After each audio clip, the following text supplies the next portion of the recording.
or 90 meters ang iyang luha ani kung ito nagkamali. Estimate lang. Sila rin hibalo sa exactly ani. No? So, pabitsing na siya, no? Pasakaw. So, palusot na ang LCT nga Ozone Star. Siya ay mapuli dito sa LCT Brizo, no? So, alas 5 ang iyang alas 5:13 sa alas 5:13 sa ni-proceed, no? So, toy ra siya, kusog siya makapadaga, no? Pariya siya dito sa Pinya Francia, no? Na nagmamadali, no? So, mahinga na po na. So, dili taga ko na kay ilasan na. Sweeton sila sa ilang unit, no? Muna siyang Ozone Star. Ang biyahe ani Pasakaw Masbate. Kung wala ako magkamali, biyahe Masbate, no? Naku shipping lines Masbate City.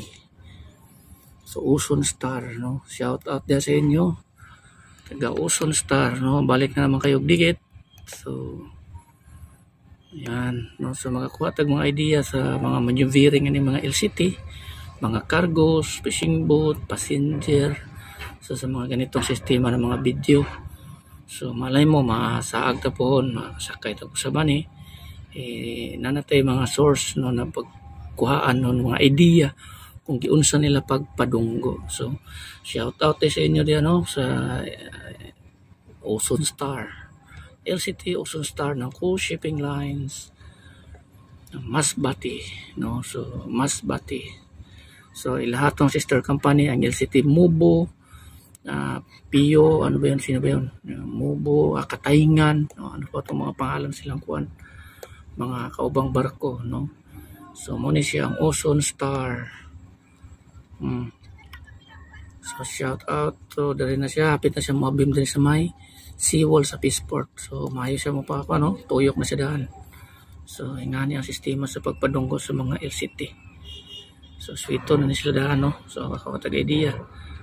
So muna siya ang shipping lines Ozone Star. Taas siya, taas, no? Mga nasa 90 or 80 plus or 90 meters ang iyang luha ani kung ito nagkamali. Estimate lang. Sila rin hibalo sa exactly ani, no? So pabitsing na siya, no? Pasakaw Beaching Area Causeway. Beaching Area Causeway Port of Pasakaw, Daruanak, Pasakaw. So di gamit siya makina. Ning ahead siya, no? So ning gamit na siya makina. So dol-dolo na siya. Ayan na. So dandahan lang, no? So basta dol na, dandahan lang, maintain na sa monitor ka sa speed mo. So ship speed na, ship speed, no? Dandahan lang kay for maneuvering na, for docking, no? So yan na. So dool na lang kay siya, no? Hinahinay na lang kay pila na lang ka meters, mo beaching na siya. So ship speed na siya, no? Momentum na lang. So ngayon moabim na siya sa may kanto, no? Moabim na siya. So smooth, no? Napaka smooth, no? So pila na lang ka meters, mga nasa almost 60 meters or 50 meters na lang yata yan, or 50 meters distansya niya sa may rampahan. So easy lang, no? Smooth lang. So safe na talaga. So ganito pala, no, sistema sa mga safety, no, na maneubrada. Kana doon na lang yun, no, nasa mga 30 meters o 30 meters distansya niya. So inay lang yun. So wala bitaw na sa libro ang lumbaanay or pa nindutay or pa maayuhay mo pa dunggo or mo pa papaspasay, no? So ilan lang naman ang mga tao maginaragara na ng manghambog, no, nga hinaya, so wala may lumbaan na yan, na.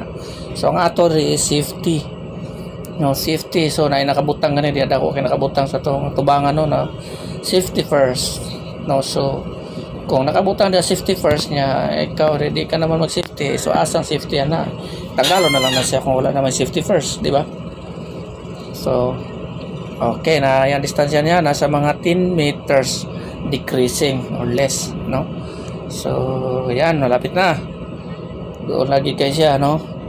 So kuha tagay diya na ingani dahil pagpabitsing sa mga LCT, sa mga veterans moves, no?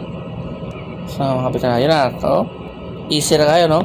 So believe ko di kumpara kay Majinbo dati, no, na pambanggaan na ng mga kuan, minsan ay mga barko pambanggaan, mga pantalan pambanggaan, kung dili babangga sangad, no? So ito, no, mga safe, no? So di attack, no? Easy lang, no? Safety, no? The best, no? Ganito pala